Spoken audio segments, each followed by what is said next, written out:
We were two young kids, 21 years old, in different countries, and crazy in love. Hi, this is Karen Elizabeth, and today I basically want to tell you about my modern day love story. Before I met Gerson, I had my heart broken. I didn't want anything to do with men. I didn't even want them to look at me. I was in a deep depression, and I prayed for a reason to keep living. And 5 years later, I got my reason. So one day I was sitting at the beach with my aunt and cousins, and my aunt told me, "I want to introduce you to someone." And she said, "To so-and-so's son." And I had known his father for years, but I didn't know anything about his son. And in my mind I thought, I have no interest, so I didn't say anything. I just smiled and then I brushed it off. But after a week of not being able to get that off my mind, I looked him up on Facebook and I thought he was really handsome, and I sent her a message saying that I wanted to be introduced. So she sent him a message on Facebook that I was interested, and a few days later he sent me a friend request along with a message saying, "Thank you for accepting my friend request," and we talked until 5 in the morning that day, just getting to know each other, and it was love at first sight. It all happened so fast. We would talk by video and chat and would go hours into the night because we just loved talking to each other. And one day he said to me, "We talk like we do, but friends don't talk to each other like that." And then said, "Do you want to be my girlfriend?" And I said yes.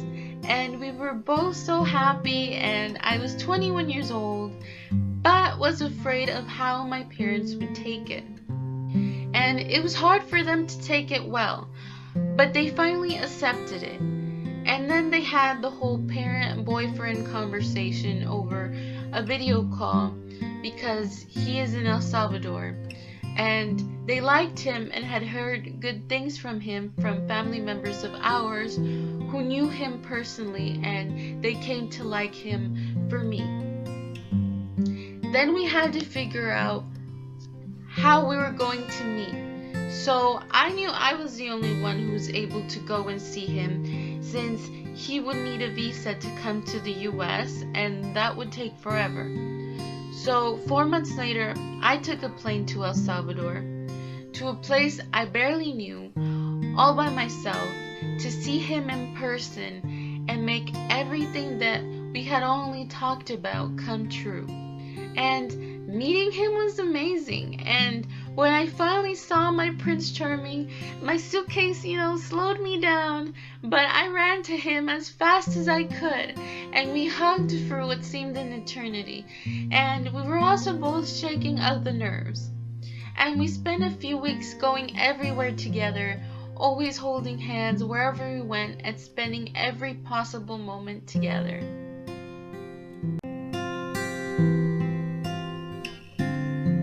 And in this month, we had our first kiss. 15 or 20 days later, he proposed, and in less than a month, we made our dream come true.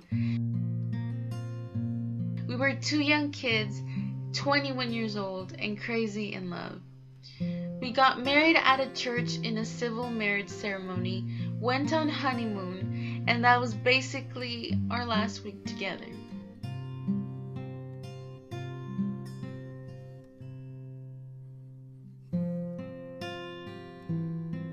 It was so painful to leave him, and I regretted it so much, and we cried because he is my best friend and I am his best friend.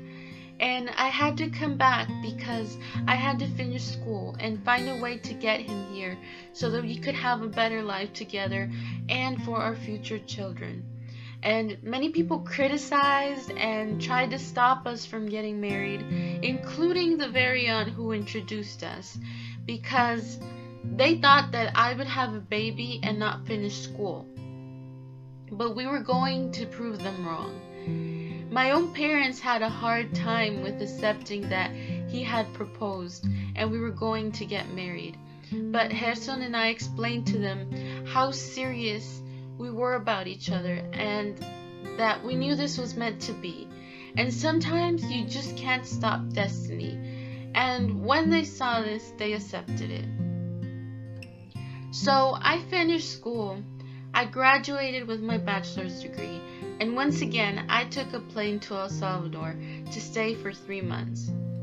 And they have been the most amazing 3 months of my life. And I would spend all day with him. I would go with him any possible chance I could get.